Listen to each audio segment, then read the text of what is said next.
Imagine a simple game for kids. It has just 6 levels. If you pass them all, you win a mind-blowing $3.83 billion. Sounds easy, right? But here's the twist. If you lose, you don't just walk away. You die. Would anyone still play, knowing the risk? Can someone outsmart death and claim this massive fortune? To find out, let's dive into Netflix's most talked about series, Squid Game, Season 1. Gihan was sitting and having breakfast.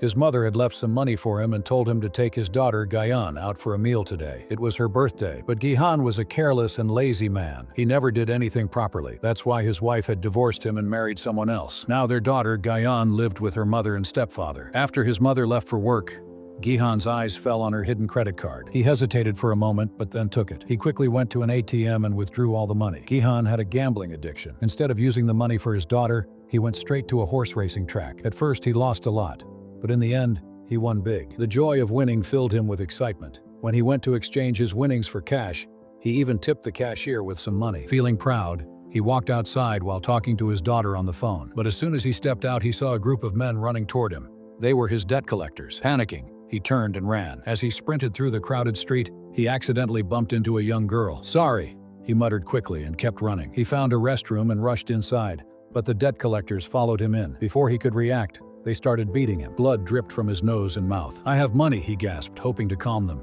"I won a lot today. I can pay you back." Desperately, he reached into his pocket, but his hand froze. His pockets were empty. At that moment, Gihan realized when he bumped into the girl earlier, she had stolen all his money. The debt collectors didn't care about his excuses. "If you don't pay next month, we'll take your kidney and an eye instead." They forced him to sign a bond and left. Shaken, Gihan limped back to the cashier's counter. Earlier, he had tipped the cashier girl. Now, he asked for that money back. She smirked but gave it to him. With the little money he had, he bought a cheap gift and took his daughter Gayan to a small restaurant. When he handed her the gift, she looked embarrassed. It was a toy gun with a tiny light on it. She sighed, knowing her mom and stepdad wouldn't like it. "Mom will scold me if I take this home."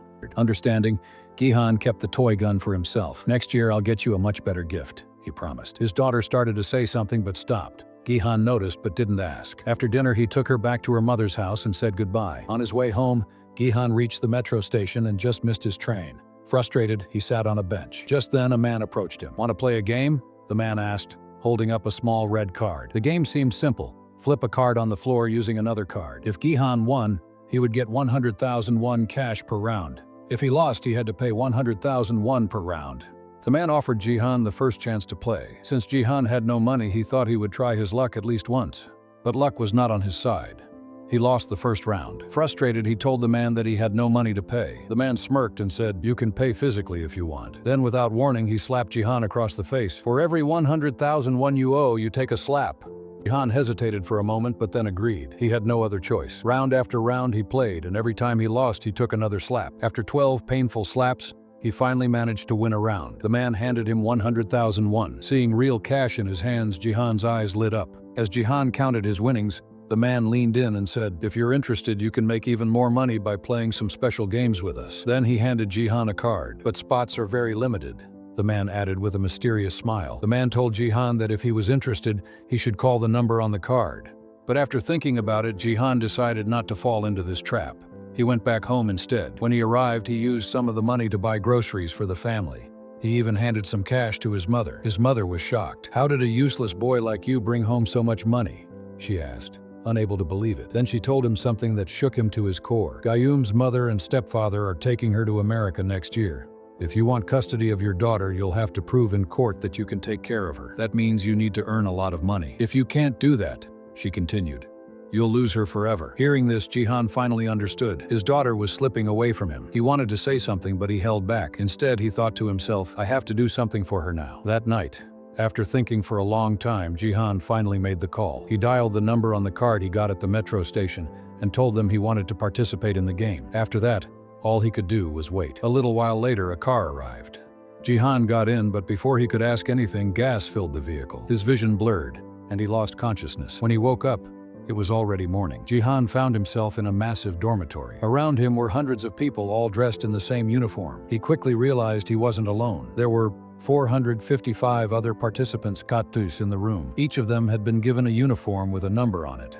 Gihan looked down and saw his own number, 456, the last participant. As he sat up, he noticed an old man standing nearby. The old man was counting the participants one by one. Curious, Jihan approached him. "Why are you counting? The number of participants is already displayed on the screen." The old man smiled and replied, "I have a tumor in my brain. I forget things sometimes. My doctor told me to keep counting. It helps me remember." Jihan didn't know how to respond. Just then a commotion broke out nearby. A man named Kang Sae-byuk was being attacked by another participant. The attacker was a former gang member who had once been in the same gang as Sae-byuk. He was furious that she had run away and was now trying to take revenge. Jihan's eyes widened in shock. This was the same girl who had stolen his money earlier. Without thinking, Jihan rushed forward and got involved in the fight. That's when something strange happened. Several masked guards appeared out of nowhere. Their faces were completely hidden behind dark masks. They moved with eerie precision and authority, as if they controlled everything in the room. One of the guards spoke up. "Everyone, listen carefully," he said. His voice was calm but firm. "None of you were forced to come here. Each of you is drowning in debt. You chose this." To prove his point, he revealed detailed information about several participants. Things that only someone with deep knowledge of their lives would know. Jihan felt a chill run down his spine. The guard continued, "There are rules to this game, listen carefully, and Rule 1. Once you start playing, you cannot stop. Rule 2. If you refuse to play, you will be eliminated. Rule 3. If the majority of participants agree to stop the game, it will end." Then the guard pointed to a large glass vault in the room. "There will be 6 rounds in total. After every round, money will be added to this vault. Whoever survives until the end will win the entire prize." At the mention of money, the entire room fell silent. Some hesitated, but in the end, everyone agreed to play. The guards handed out agreement papers, and one by one, each participant signed. Their photos were taken. Everything was set. The games were about to begin. In the control room, a man in a different outfit was watching everything closely. His code name was Frontman. He was the real leader of this place. Meanwhile, the participants were taken to the game field. As they arrived, Anna spotted an old childhood friend. He was always talented and had worked at a big company. People in their village used to call him their pride, but even he had fallen into debt and ended up here. Gi-hun couldn't believe it. When he asked Sang about it, Sang simply said, "I'll explain later." Just then, an announcement signaled the start of the game. The participants saw a massive robotic doll standing under a tree. A voice called out the rules. They were about to play Green Light, Red Light, a children's game. The rules were simple. When the doll said green light, they could move forward. When it said red light, they had to stop immediately. If anyone moved after red light, they would be eliminated. The participants were given 5 minutes to cross the finish line. The robotic doll would monitor the game. The timer started, and the game began. The doll turned its back and said, "Green light." Everyone rushed forward. Seconds later, the doll suddenly turned around and shouted, "Red light." A participant was still moving. The doll's motion detector caught him. A gunshot echoed through the field. The boy collapsed on the ground, lifeless. Seeing this, panic spread. Many participants tried to run away, but as soon as they did, bullets rained down on them. Those who tried to escape were shot on the spot. Everyone now understood the truth. This was not just a simple game. The stakes were life and death. They had no choice but to play and survive. A participant got stuck under another body and couldn't move. Sang whispered to him, "If we don't reach the finish line in time, we'll die anyway." He gave him a tip. "Hide behind someone while moving. The doll won't detect you." Following this advice, the trapped player carefully moved forward, using others as cover. One by one, more players reached the finish line. But suddenly, Gi-hun slipped. His foot landed on a dead body's hand.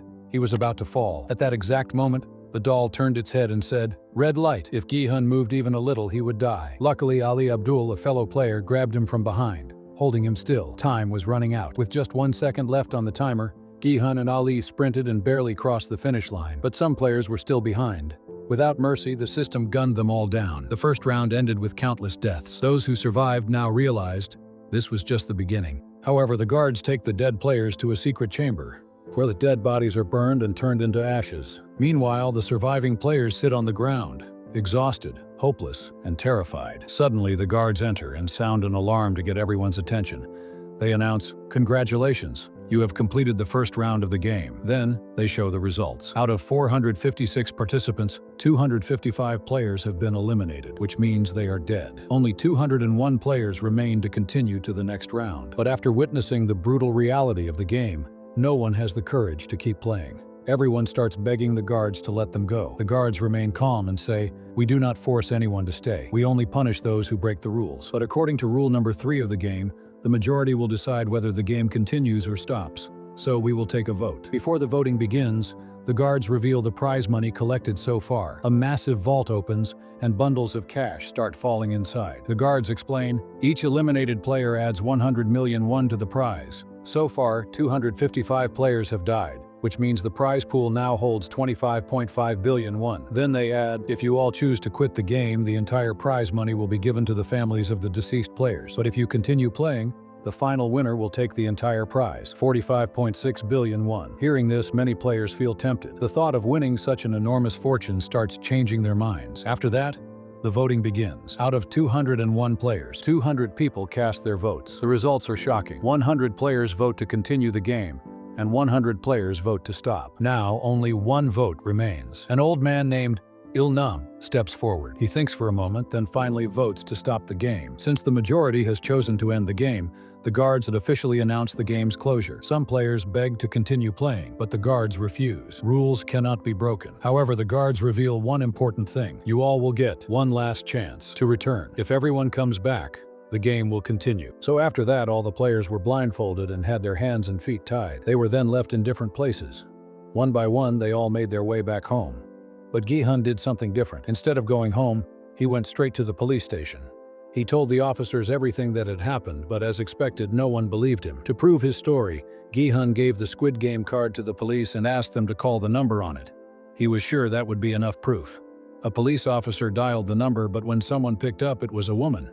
She had no idea what Squid Game was. Hearing this, the officers thought Gi-hun was either crazy or drunk. They refused to believe him and asked him to leave. Feeling hopeless, Gi-hun returned home. But his mother wasn't there. So Gi-hun leaves the house and goes towards the market. There he sees Sang from a distance, sees his mother running their shop. Gi-hun asks Sang why he is not returning home. Sang was deep in debt. He had borrowed money from everywhere, and even used his office's cash to invest in the stock market. But he lost everything. He had even taken loans against his mother's house and shop. Now he had no way to pay them back, which is why he couldn't return home. Meanwhile, Gi-hun received a phone call and was asked to come to the hospital. When he arrived, he saw his mother lying on a hospital bed. The doctor explained that because she had diabetes, a wound on her leg hadn't healed and had now spread into a severe infection. The only way to save her was through surgery, but Gi-hun didn't have enough money. He felt completely helpless. At the same time, police officer Jun-ho was searching for his missing brother. He went to his brother's hostel room and found the same invitation card that Gi-hun had once shown at the police station. Seeing the card, Jun-ho began to suspect that Gi-hun was telling the truth. He immediately started looking for Gi-hun again. Elsewhere, a woman named Kang, originally from North Korea, escaped to South Korea with her younger brother. Struggling to earn money and bring their mother over, she couldn't care for him and left him in an orphanage. Now, she has returned to see him. Another participant in the game, Ali Abdul, was working at a factory, but his boss refused to pay his wages. A fight broke out between them, and in the struggle, his boss's hand got caught in a machine and was badly crushed. Seizing the opportunity, Ali grabbed a packet of money and ran away. He returned home and told his wife to leave the country with their child. He promised to come back after handling everything. Meanwhile, Gi-hun was trying to borrow money from various places, but no one was willing to help him. Frustrated, he sat in a bar, drinking. There, he unexpectedly met an old man named Il-nam.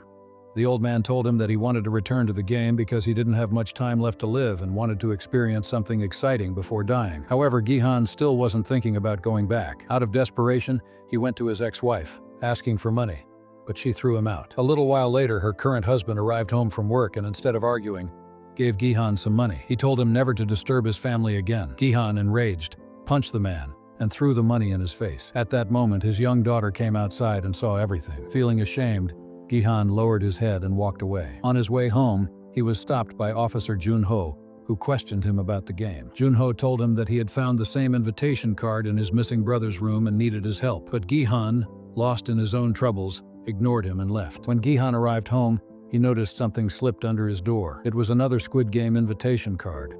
He held the card tightly, made up his mind, and decided to go back. He went to the designated meeting place. Just like before, a car arrived, and as soon as he got inside, he was knocked unconscious. However, this time, something unexpected happened. Officer Jun-ho had been secretly following Gi-hun. As the Squid Game men took Gi-hun away, Jun-ho quietly followed them, determined to uncover the truth. The van stopped due to traffic. Jun-ho carefully slid under it and grabbed onto a metal part to stay hidden. As the van moved again, he held on tightly. The vehicle was taken to a port and loaded onto a ship. Inside, there were many other vans carrying participants, including Gi-hun. Once inside, the guards started moving in different directions. Jun-ho saw an opportunity. He attacked a guard, quickly overpowering him. After killing the guard, he put on his uniform and mask. Before disposing of the body in the water, Junho slipped his own police ID into the guard's pocket.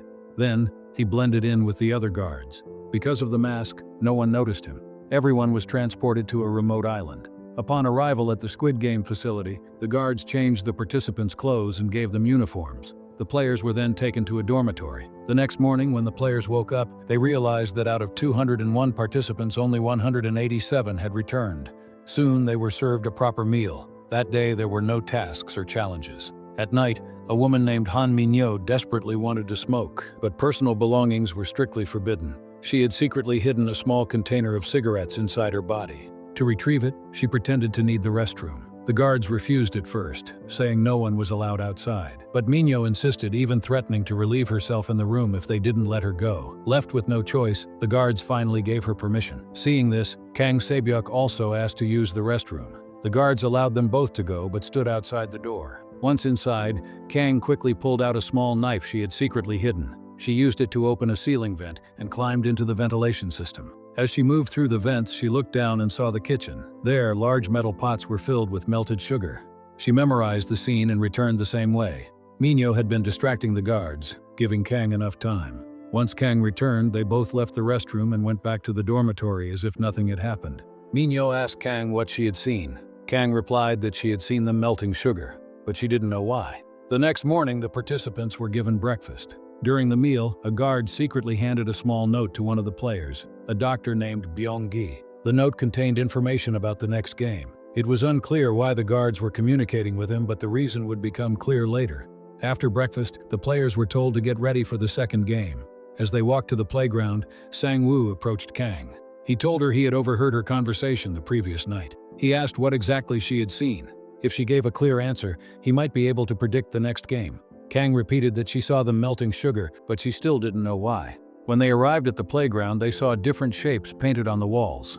Seeing these shapes, Sang-woo immediately remembered his childhood. He recalled a street game where sugar was melted and poured into molds to create candy with different shapes. He quickly realized what the next game was going to be. An announcement instructed all players to stand in front of one of the 4 shapes of their choice. They each picked one without knowing what it meant. Then, the twist was revealed. Each player received a tin with a sugar candy inside, molded into the shape they had chosen. The challenge was simple. They had to carefully carve out the shape within 10 minutes. If they broke the candy or failed to complete it in time, they would be eliminated, which meant death. Sang-woo, who had figured it out in advance, chose the triangle because it was the easiest shape. Gi-hun, without knowing, had chosen the umbrella, the hardest one. As the game started, Sang-woo carefully worked on his candy, separating the shape without difficulty. He finished quickly and moved on. Meanwhile, those who had chosen difficult shapes struggled. Some panicked and accidentally broke their candy, leading to their immediate elimination. Time was running out. Gi-hun was desperate. Then he had an idea. He started licking the back of the candy. As the sugar softened, the shape became easier to carve out. Seeing this, many others copied his technique. In the final seconds, several players successfully removed their shapes just in time. After the game, the survivors were escorted out. But one of the losing players suddenly attacked a guard, stabbing him. Another grabbed a gun and took a guard hostage, demanding that he remove his mask. When the mask was removed, everyone was shocked. The guard was just a young teenager. The player hesitated. He couldn't bring himself to kill a kid. Instead, he turned the gun on himself and pulled the trigger. At that moment, the frontman arrived. He coldly shot the unmasked guard, killing him instantly. He then made an announcement: if a guard's identity is revealed, they must die. With that, the remaining guards were warned. Anyway, after everyone returned to the room, the results of the second round were announced. Out of 187 players, 79 were eliminated, meaning they died. Their prize money was added to the vault. Seeing the money grow, some players smiled while others remained tense. A little later, dinner was served. But this time, the food was just a boiled egg and a bottle of beer. Desk Soy and his group took food twice, which caused a big problem. In the end, 5 players didn't get any food. The food was supposed to be evenly distributed, but since Desk Soy's group took extra portions, the last 5 players were left with nothing. One of them got angry and tried to snatch food from Desk Soy, but Desk Soy became violent and beat him to death. Gi-hun reported this to the guards, but they didn't react at all. They simply stood still, watching everything. Soon after, the dead player's share of the prize money was also added to the vault. This made the participants realize something terrifying. Anyone who dies means more money for the survivors. Some players started planning how to take advantage of this, while others became extra careful. Meanwhile, Dr. Benji wasn't in the main hall. There was a secret going on. Some guards were harvesting organs from dead players and selling them on the black market. Benji was the one who removed the organs, and in return the guards secretly gave him information about the next game so he could survive longer. That night, after finishing his work, the guards gave Benji an egg. Inside the egg, there was a small note telling him about the next game. The guards also warned him that tonight would be dangerous. They had intentionally given players less food to create chaos. Players would fight and kill each other, and this was all part of the game. They advised Benji to join a strong group for protection. At the same time, Gihan, Sangwoo, Ali Abdul, and Ilnam decided to stick together for safety. They sensed that something terrible was about to happen. As soon as the lights went off, the strong players started attacking the weak ones. The room filled with screams and dead bodies piled up. Desk Soy, who already had a grudge against Kang ran to Gihan's group for help. Seeing this, Gihan and his friends decided to protect him. Meanwhile, old man Ilnam climbed onto his bed, unable to take the horror. He screamed loudly, begging for the killing to stop. His scream was so powerful that the front man ordered the guards to turn the lights back on. As soon as the lights were on, the guards intervened. They confiscated weapons from the players and restored order. At that moment, undercover officer Jun-ho approached Gihan and whispered, "Do you know any player named Ego?" Gihan shook his head and replied, "No, we don't even know each other's real names here." Hearing this, Jun-ho quietly walked away. The guards then took away the dead bodies and burned them. That terrifying night finally ended. When morning came, players were called for the third round. Last night, 27 players had died, leaving only 80 participants. An announcement was made. This round would be played in teams. Each player had 10 minutes to form a group of 10. Desk Soy quickly gathered the strongest players for his team. He even kicked out Minyo, one of the weaker players. Furious, Minyo warned him that she would take revenge, but Desk Soy ignored her. He had already built the most powerful team. Meanwhile, Gihan and his group struggled to form a team. In the end, Minyo joined them, which meant their team now had 3 women, an old man, Ilnam, and Ali Abdul, who had 2 injured fingers. Their group looked the weakest. Once the teams were ready, the next game was announced: tug of war. 2 teams would hold onto a rope, pulling in opposite directions. The losing team would fall from a great height and die. The winners would advance to the next round. The first match was between Desk Soy's team and Team 7. Desk Soy's team was too strong and easily won. Then, it was Gihan's team versus Team 5. Team 5 was much stronger, and Gihan's group started panicking. But Ilnam reassured them. He said, "This game isn't just about strength, it's about strategy." He shared all the tricks he had learned from playing tug of war in his childhood. At first, Gihan's team followed Ilnam's strategy perfectly and held their ground. But as the game went on, they began losing control. At the last moment, Sangwoo gave a smart idea. He told his team to take 3 steps forward together. This would make the opposing team lose balance due to motion sickness and fall. Then, taking advantage of the situation, they could pull hard and win the game. They followed his advice, used the technique, and turned the impossible into reality. They defeated the opposing team. After the game, they returned to their room. That night, to protect their group, they decided that not everyone would sleep at the same time. Instead, 2 people would stay awake on guard while the others slept, following a schedule. Meanwhile, the guards were doing something suspicious. They secretly separated a few dead bodies from the rest. Inside the cremation room, they had built a hidden chamber inside the furnace. When they put a body in, it didn't actually burn. Instead, using a special method, they sent the body outside again. These bodies were then taken to another room. In the monitoring room, one of their own men was in charge of the security cameras. He replaced the real footage with fake ones, so no one would notice. After selecting specific bodies, the guards informed Dr. Binky. He arrived and started extracting organs from the bodies. At that moment, undercover among the guards, Jun-ho was present. While the doctor was working, some guards started joking around with a corpse. They mentioned that some days ago they found a body with only 1 kidney. Hearing this, Jun-ho's heart sank. His brother also had only 1 kidney. After the surgery, Jun-ho and another guard were assigned to deliver the organs. There was a very secret escape route from the Squid Game facility. This route was originally built for the VIPs in case of emergencies. The guards used this same path to smuggle organs out. Once Jun-ho and the other guard left, 2 more guards remained inside. Dr. Binky asked them about the next game, but they had no idea what it would be. This made Binky furious. In his rage, he stabbed one of the guards with a knife. Then, a fight broke out. Binky managed to defeat another guard and escaped. Meanwhile, outside, Jun-ho suddenly pointed a gun at the other guard. He demanded to know about the body with 1 kidney. "That body, it was my brother," he shouted. The guard, shocked, replied, "No, the body we were talking about was a woman." Hearing this, Jun-ho realized his brother might still be alive. The guard then said, "If you want to find him, go to the records room. All players' details are kept there." Without hesitation, Junho pulled the trigger. The guard fell dead. Then the leader, also known as the front man, started walking toward his room. Meanwhile, the doctor, Binky, was being followed by a guard. They arrived at an open field. The guard kept warning Binky not to act crazy. He tried to explain that he would soon learn about the next game and alert Binky in time. At that moment, the front man came out from inside. He looked at the guard and said, "I don't care that you're stealing and selling players' organs, but you have broken a major rule. This game is built on equality. Everyone gets a fair chance. By giving the doctor secret information, you have destroyed that equality." Then, without hesitation, the front man shot the guard dead. The other guards immediately executed Binky as well. A little while later, the front man found out about the two other dead guards. He also realized that guard number 29 was missing. This guard 29's identity was with Junho, the undercover officer. The front man checked the bodies of the dead guards. He pulled out the bullets and examined them. These bullets, they don't match the ones we use here. That meant someone from the outside had infiltrated the game. He ordered his men to find the outsider immediately. By then, Junho had already reached the front man's private room. He found the player record book and started searching for his brother's name. But his brother was not listed among the current players. Suddenly, he stopped. In 2015, his brother's name was listed as the winner. His brother's player number was 132. To be sure, Junho checked the 2015 player records. There it was. His brother had truly won the Squid Game that year. The frontman ordered all players to be woken up. They were gathered in the game hall for the fourth round. But before the game began, the bodies of the punished guards and the doctor were displayed. They were hanging by their necks, lifeless. A message was given to all players. These people broke the rules. And in this game, whether you are a player or a guard, the punishment is the same. Here, everyone is treated equally.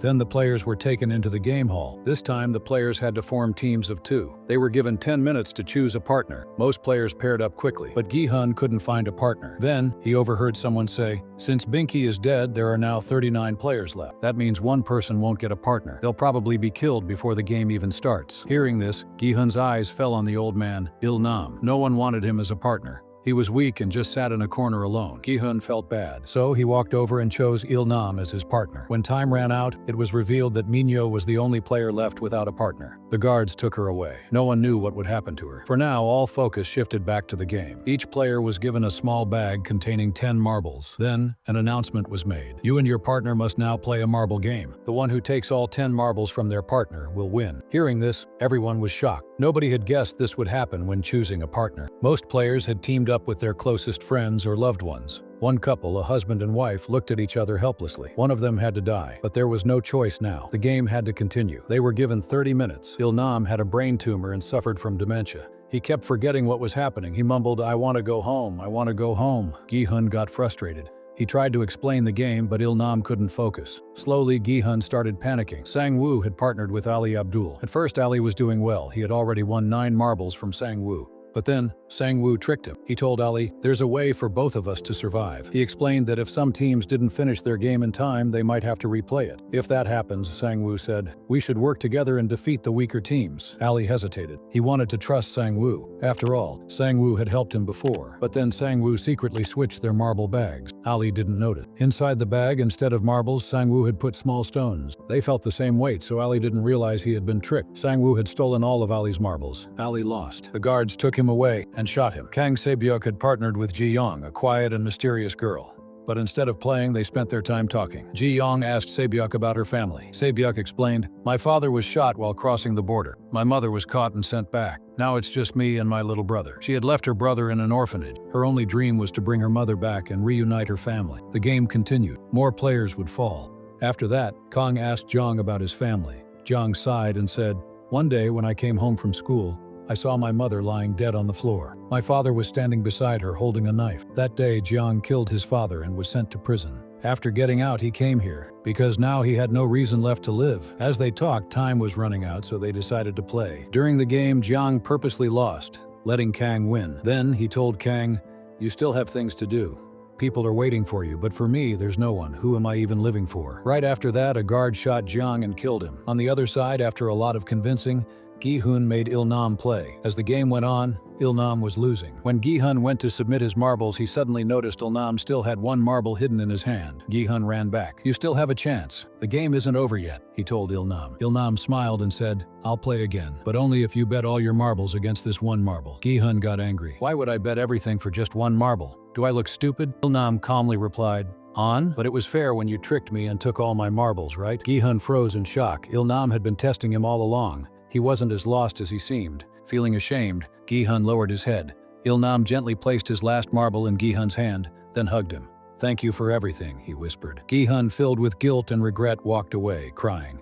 A moment later, a gunshot echoed, and with that, the fourth game ended. The frontman had been silently observing the entire game from behind the scene. Once the game ended, he called the guards again and asked if they had found the intruder. The guards reported that they hadn't found him yet. The frontman ordered them to find him immediately. Meanwhile, the players returned to their dorms. They saw the girl lying comfortably in her bed. Though Min-hee had not gained any weight, she hadn't broken any game rules, which meant she automatically advanced to the fourth round without playing. The frontman returned to his room. Just then, his landline phone rang. As he picked it up, he noticed something was off. The receiver wasn't in the exact position. Someone had touched it. Realizing this, he immediately pulled out his gun and started searching the room. "I know you're hiding here," he said coldly. "Come out, I know you're a cop." The bullet found in the guard's body matches an M60 revolver, the kind only Korean police officers use. His voice echoed in the silent room, but there was no response. He then stepped into the adjacent record room. Jun was hiding there. The frontman was moments away from discovering him when his phone rang again. The guards reported that they had found a dead body. Without wasting time, the frontman rushed out to investigate. Elsewhere, Islam was drowning in sorrow. Sang tried to comfort him, saying, "Your partner was just an old stranger. But that man, my partner, she was my wife. I just left my own wife to die." Meanwhile, the frontman arrived at the shore and found the body. It was the driver. Jun had killed him. The frontman searched the pockets and found an ID card. Jun had left it there intentionally. Just then, another call came in. "The VIPs have arrived." The frontman hurried back to the island. In a grand room, a mysterious figure sat wearing a special mask. He was the host of the Squid Game, the mastermind behind everything. The frontman approached him. "The VIPs have arrived," he informed. The host replied, "I won't be meeting them today. Take care of everything." The frontman nodded and went to greet the 6 VIPs. Each of them wore elaborate masks hiding their identities. They were here for entertainment, to watch the deadly game. Meanwhile, Jun, knowing that his cover was blown, disguised himself as one of the VIP attendants. He knocked out one of the staff members and took his uniform. To gather evidence, he hid his phone inside his sleeve, discreetly recording everything. Serving drinks, he moved around, observing the VIPs closely. Back in the dorm, the players had barely closed their eyes when a siren blared. They opened their eyes to a horrifying sight. A man had hanged himself. It was the same man who had lost his wife in the last game. He had taken his own life. With his death, only 16 players remained. They were immediately taken to the next game. Each player had to choose a number. Gi-hun, analyzing the previous games, hesitated, trying to figure out the safest choice. But before he could decide, all numbers except 1 and 16 were taken. He picked 1, but a man behind him pleaded, "I've spent my entire life at the back. Just once I want to be first." Moved by his words, Gi-hun gave him number 1 and took number 16 instead. Then the game began. The rule was simple: cross the bridge to the other side. But there was a catch. 2 types of glass were used. One was tempered glass, strong enough to hold 2 people. The other was normal glass, which would shatter under any weight. The players had to carefully step on the right glass panels to survive. The first player hesitantly stepped forward. He safely made it onto the first panel, but on his next step, he chose the wrong glass and fell to his death. One by one, players moved forward, using the mistakes of those before them to navigate the path. Midway through, a man suddenly stopped. "I'm not moving anymore," he declared. A frustrated player tried to push him, but instead the man shoved him off the bridge. Meanwhile, Min-hee realized she wouldn't survive. So, in an act of revenge, she grabbed the man who betrayed her and dragged him down with her. Both died together. Now only 4 players remained. One of the players, an elderly man, suddenly spoke. "I've worked in a glass factory for 30 years. I can tell the difference between tempered and normal glass." Using the reflection of light, he skillfully identified the right panels and moved forward. The others followed him closely. They were just 3 steps away from the finish line when the front man noticed what was happening. To make things harder, he turned off all the lights. Now the man couldn't see the reflections. He asked, "Does anyone have something made of metal?" Gi-hun handed him a marble. The man tossed it onto a glass panel, listening for the sound difference. But he hesitated. Was it the left panel or the right one? Time was running out. Sang-woo saw an opportunity. In a ruthless move, he shoved the old man forward. Sang-woo and Gi-hun quickly leaped forward. Just as the timer hit 0, they reached the other side. At that moment, the entire bridge exploded. Shards of glass flew everywhere, injuring all 3 survivors. Meanwhile, Jun was in danger. One of the VIPs, drunk and aggressive, dragged him into a private room, trying to force himself on him. Jun quickly turned the gun on the man and recorded everything on his phone. Hearing about the incident, the frontman rushed to the scene. He soon spotted Jun sneaking away through a secret tunnel. Jun grabbed an oxygen cylinder and dove into the sea. The frontman and his guards immediately pursued him in a boat, determined to catch him before he could escape. Near the ocean, he climbed up a slope and hid behind a rock. With shaky hands, he dialed his superior officer requesting backup, but the network was unstable, making it impossible to send messages. He tried sending all the photos and videos he had recorded to the police station, but they wouldn't go through due to poor connectivity. Just then, the frontman arrived with a group of guards. Realizing he had no escape, he ran. But soon, he found himself standing on the edge of a steep cliff in front of him, only the endless ocean. He turned around, pulling out his gun. "Stay back," he warned. "I'll shoot anyone who comes near me." The frontman stepped forward, trying to calm him down. "Come with me," he said in a firm but composed voice. "I'll make sure you survive." But he didn't listen. Instead, he fired. The bullet hit the frontman's shoulder, but he didn't react. He simply stared at him. Then slowly he reached for his mask and removed it. Junho's eyes widened in shock. No, it can't be. The frontman was none other than his long-lost brother, Inho. But before he could react, the frontman raised his gun and shot him. The bullet struck Junho and he fell backward, plunging into the dark waters below. Gi-hun, Sang-woo, and Se-byuk had made it to the final round, but their trust in each other was crumbling. Sang-woo was restless. The guilt of pushing a man to his death earlier still haunted him, but he had convinced himself it was either him or the other guy. Gi-hun, however, couldn't accept it. He deserved a fair chance, he argued. Their argument was cut short when guards arrived with 3 boxes. Inside were clean, formal clothes. "Get ready," a guard ordered. But Se-byuk was struggling. A large piece of glass had pierced her stomach during the last game. She had secretly pulled it out and tried to stop the bleeding by wrapping a piece of cloth around it. But she was getting weaker by the minute. After dressing up, the 3 of them were led to a grand dining hall. A luxurious meal awaited them. They ate in silence, aware that this could be their last meal. Once they finished, the guards cleared the plates but left the knives on the table, a clear signal. Taking their knives, the 3 returned to their rooms. The tension between them thickened. Gi-hun approached Se-byuk, noticing how pale she looked. "Are you okay?" he asked. She tried to hide her pain, finally spoke. "Let's team up," he suggested. "Together we'll take down Sang-woo and split the prize money." Se-byuk smirked weakly. "And what will you do with the money?" she asked. Gi-hun thought for a moment. "I'll pay off my debts first. Then I'll open a shop for my mom. And after that, I'll try to be a better father." Se-byuk gave a small nod before looking away. "I promised my little brother I'd take him out of the orphanage. Once I buy a home for us, I'll bring him back." Gi-hun could see the pain in her eyes. She knew she wouldn't survive. Before she could say anything more, she collapsed. Gi-hun panicked. He ran to the door, banging on it, screaming for help. "She needs a doctor, please." After a few moments, the door opened. Guards entered, carrying a coffin. Gi-hun turned around. Se-byuk was lying lifeless on the floor. Standing beside her body, holding a bloodied knife, was Sang-woo. Gi-hun's rage exploded. He lunged at Sang-woo, ready to strike, but the guards quickly separated them. This was the plan all along. The final game was meant to be between 2 players, and there were 3 left. So Sang-woo had taken matters into his own hands, and now it was down to the last 2. As the last round of the game begins, the organizers set everything up. The final round is called Squid Game. The players here grew up playing Squid Game. For this game, a court is drawn on the ground. There are 2 teams, offense and defense. The offensive player's goal is to pass through the defense and reach the school's head at the top of the court. If they succeed, they win. The defensive player's job is to stop them. If the defender pushes the offensive player out of the court, they win instead. But in this version of the Squid Game, the rules are much harsher. 1 player must die for the other to win. Before the game starts, Gi-hun and Sang-woo stand before a guard for a coin toss. Gi-hun wins and chooses to be on offense. His eyes are filled with determination. As a child, he and Sang-woo played this game many times, but never in a life-or-death situation like this. As the game begins, Gi-hun grabs a handful of sand and keeps it hidden in his palm. Meanwhile, Sang-woo pulls out a knife, ready to fight. Gi-hun charges forward, and Sang-woo swings his knife at him. But Gi-hun throws the sand into Sang-woo's eyes, blinding him for a moment. Taking advantage of this, Gi-hun rushes toward the goal.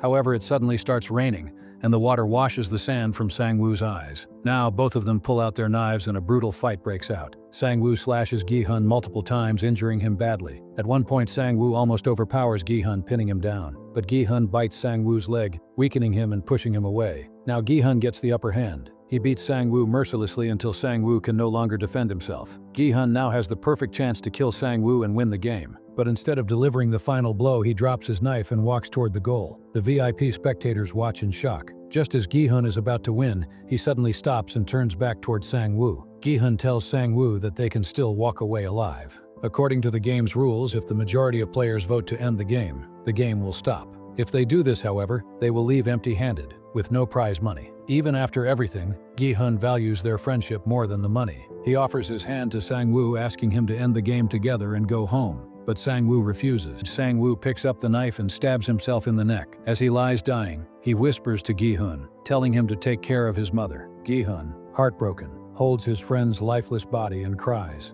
After winning the game, Gi-hun is blindfolded and taken to meet the frontman. The masked leader congratulates him. Then, they gas him unconscious and dump him on a city street. When Gi-hun wakes up, he finds a debit card in his pocket. Curious, he goes to an ATM and checks the balance. The entire Squid Game prize money is in his account, but instead of feeling happy, he feels empty. As he walks home, he passes Sang-woo's mother's fish shop. She greets him kindly and gives him some fish to take home, unaware that her son is dead. She also asks if Gi-hun has heard from Sang-woo recently. Gi-hun, unable to face her, says nothing and walks away. When he reaches home, he finds his mother lying on the floor, dead, unique beside her.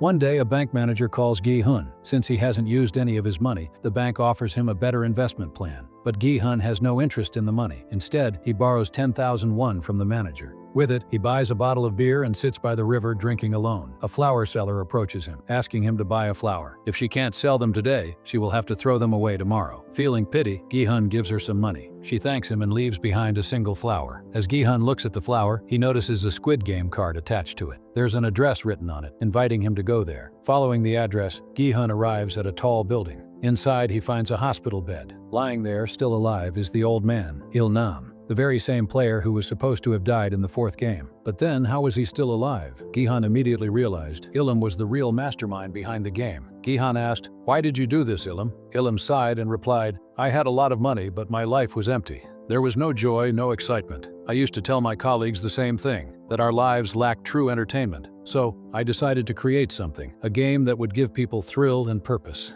Watching others play made me happy, but participating in the game myself gave me even more joy.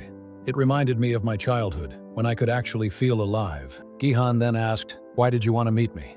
Il-nam smiled weakly and said, "Because I truly enjoyed playing with you, Gi-hun. You were different. You made the game interesting. I respect you." Then, with a fading voice, he added, "And besides, I heard that you are the rightful winner of the game." As they talked, Il-nam's breathing grew weaker. Gi-hun watched as he slowly passed away. Il-nam had wanted to restart his life in a new way, free from all the burdens of his past, fulfilling the promise. Gi-hun remembered his promise. He went to the orphanage and brought Kang's brother back, just as he had promised. Then, he made sure the boy was safely reunited with Sang-woo's mother. Before leaving, he handed her a bag. After Gi-hun left, she opened it. Inside, there was a huge amount of money. A small note was placed on top of it. It read, "I borrowed this money from Sang-woo." Gi-hun had kept his promise. The unexpected encounter. Later, Gi-hun was at the airport ready to leave for America to finally meet his daughter. But just then, on the opposite platform, he saw a familiar face. It was the same man who had recruited him for the Squid Game last year. But now, the man was luring someone else, another desperate person, into playing the game. Gi-hun's eyes widened. Without a second thought, he ran towards the man. But before he could reach him, the man stepped onto a train and disappeared. Gi-hun's phone rang. A cold voice on the other end spoke. "Player number 456. If you want to survive, get on the plane and go to your destination. Otherwise, you will regret it." Gi-hun said nothing. He simply ended the call. As the scene faded, Squid Game Season 1 came to a dramatic end. So guys, how did you like the explanation of Squid Game Season 1? Let us know in the comments. Also, share your thoughts on what we can improve in our videos. If you think this video truly deserves a like, then don't forget to give it a like and subscribe to the channel for more amazing videos.